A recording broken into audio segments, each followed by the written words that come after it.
In Santiago de Cuba, known as the cradle of the revolution, tens of thousands of the faithful give Fidel Castro his last public send-off. The crowds of Castro admirers pledged their devotion to the fallen leader until La Victoria Siempre, the eternal victory. But Raul Castro said his brother would not be immortalized in the way of so many strongmen before him. He was consistent with that attitude until the very last hours of his life, insisting that once dead, his name and his figure would never be utilized to name institutions, plazas, parks, avenues, and other public spaces, and neither build in his memory monuments, busts, statues, and other similar forms of tribute.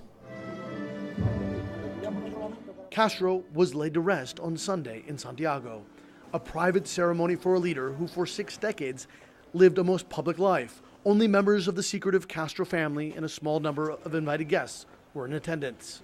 Just weeks before his death, Fidel Castro's son and personal photographer predicted his father's final wish.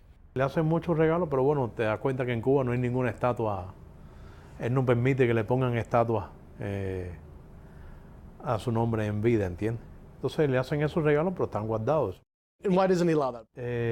Porque no le gusta el culto a la personalidad. Él es una persona muy sencilla y no le gusta que lo vanaglorien por encima de lo que él piensa que es.